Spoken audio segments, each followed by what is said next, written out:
السلام عليكم. لا تنسوا الإعجاب بالفيديو والاشتراك في القناة تشجيعا لنا لنستمر بنشر المزيد إن شاء الله.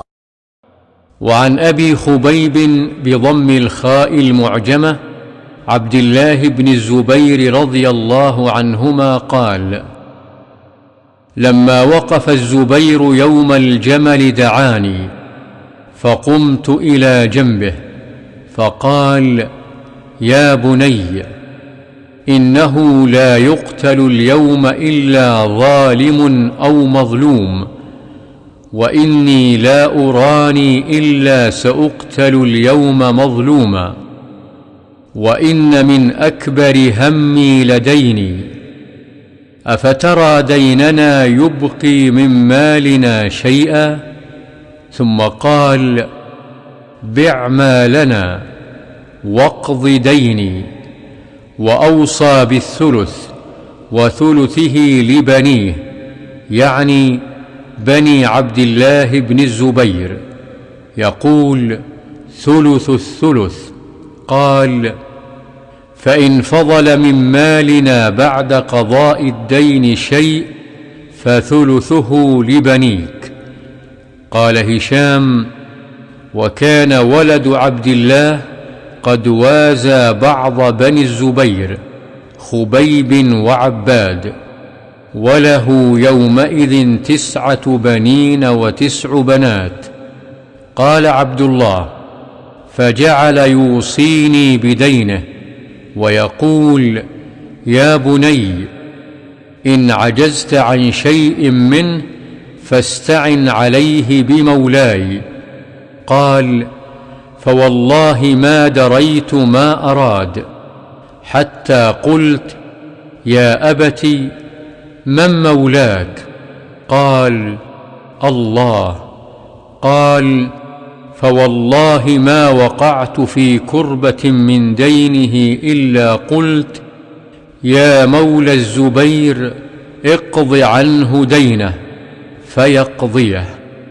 قال: فقتل الزبير ولم يدع دينارا ولا درهما إلا أراضين، منها الغابة 11 دارا بالمدينة، ودارين بالبصرة، ودارا بالكوفة، ودارا بمصر.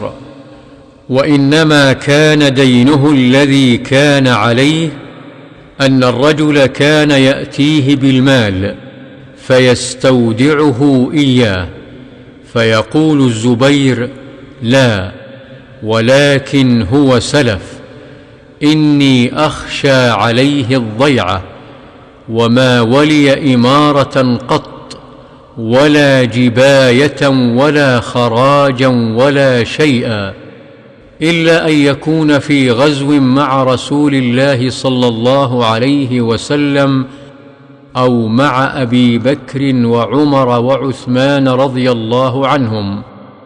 قال عبد الله: فحسبت ما كان عليه من الدين فوجدته 1,200 فلقي حكيم بن حزام عبد الله بن الزبير فقال: يا ابن أخي، كم على أخي من الدين؟ فكتمه وقال: 100,000. فقال حكيم: والله ما أرى أموالكم تسع لهذه. فقال عبد الله: أفرأيتك إن كانت 2,200؟ قال: ما أراكم تطيقون هذا، فإن عجزتم عن شيء منه فاستعينوا بي. قال: وكان الزبير قد اشترى الغابة ب70 و100,000، فباعها عبد الله ب1,600,000. ثم قام فقال: من كان له على الزبير شيء فليوافنا بالغابة. فأتاه عبد الله بن جعفر، وكان له على الزبير 400,000، فقال لعبد الله: إن شئتم تركتها لكم. قال عبد الله: لا. قال: فإن شئتم جعلتموها فيما تؤخرون إن أخرتم. فقال عبد الله: لا. قال: فاقطعوا لي قطعة. فقال عبد الله: لك من هاهنا إلى هاهنا. فباع عبد الله منها، فقضى عنه دينه فأوفاه، وبقي منها 4 أسهم ونصف. فقدم على معاوية وعنده عمرو بن عثمان والمنذر بن الزبير وابن زمعة، فقال له معاوية: كم قومت الغابة؟ قال: كل سهم ب100,000. قال: كم بقي منها؟ قال: 4 أسهم ونصف. فقال المنذر بن الزبير: قد أخذت سهما ب100,000.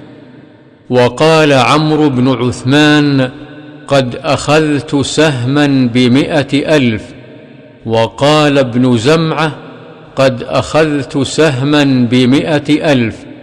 فقال معاوية: كم بقي منها؟ قال: سهم ونصف سهم.